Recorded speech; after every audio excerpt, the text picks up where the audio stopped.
சில பேருக்கு இந்த அம்புக்குறி அடையாளம் இருக்கு. இந்த வில்லு அம்பு ரெண்டும் சேர்ந்துதான் அம்புக்குறின்னு பேரு. அப்படி இருந்துச்சுன்னா அவருக்கு பூமி நிறைய சேரும். அவங்க ஒரு பெரிய விவசாயியா இருப்பாரு, பண்ணையாரா கூட இருப்பாரு, பெரும் பண்ணையாரா இருப்பாரு. அந்த மாதிரி யுத்த ரதம்னு சொல்லுவாங்க. அந்த மாதிரி அடையாளம் சில பேருக்கு கையில் இருக்கும்.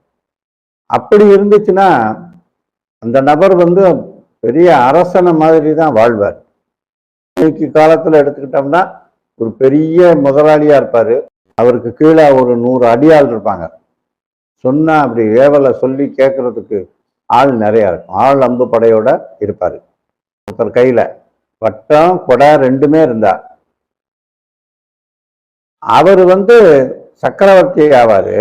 ஆனா ஒண்ணு மட்டும் இருந்தா சீரும் சிறப்பு மிக்க ராஜபோக வாழ்க்கை வாழ்வு அமையும்.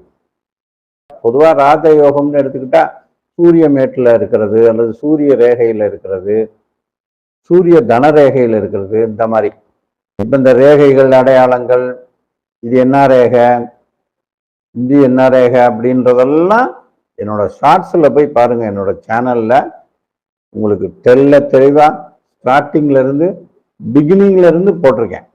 இந்த கைரேகையில இந்த மாதிரி அமைப்பு இருந்தா என்ன பலன் அப்படின்னு சுருக்கமா நம்ம புரிஞ்சுக்கிற அளவுக்கு தெளிவா போட்டிருக்கேன். அதை பத்தி பேசியும் இருக்கேன். அதுல என்ன பலன், இப்படி இருந்தா என்ன பலன் அப்படின்னு போட்டிருக்கேன். அதை கொஞ்சம் பாருங்க. பார்த்தா இன்னும் கொஞ்சம் உங்களுக்கு தெளிவு கிடைக்கும். பொதுவா இந்த சாஸ்திரம் இருக்குல்ல, கைரேகை சாஸ்திரம், இது அனுபவப்படப்பட உங்களுக்கு நல்ல தெளிவா தெரிய ஆரம்பிச்சிடும். ஜோதிடமும் அப்படிதான்.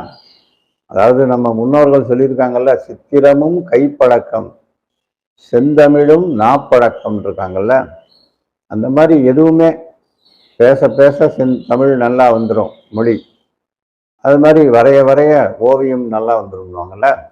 அந்த மாதிரி நீங்க பிராக்டிஸ் பண்ண பண்ண பல கை ரேகைகளை ஆராய்ந்து அந்த ஜோதிடத்தோட ஒப்பீடு செஞ்சு அதுக்கு பலன் சொல்லி அதனுடைய ஃபீட்பேக் வாங்கினீங்கன்னா உங்களுக்கும் கொஞ்ச நாள்ல ஒரு தைரியம் வந்துடும். ஓ, நமக்கு தெரியுது, இதை நம்மளால பார்க்க முடியும் அப்படின்னு நீங்க இந்த ஒரு ரூட்டை எடுத்துக்கலாம். ஏன்னா நிறைய பேர்கிட்ட ஜாதகம் இல்லை. அப்ப இந்த ஜாதகம் இல்லாதவங்களுக்கெல்லாம் அந்த கைரேகை கொஞ்சம் ஹெல்ப் பண்ணும். கைரேகையை வச்சு ஜாதகம் எப்படி போடுறதுன்னு கூட சொல்லலாம்.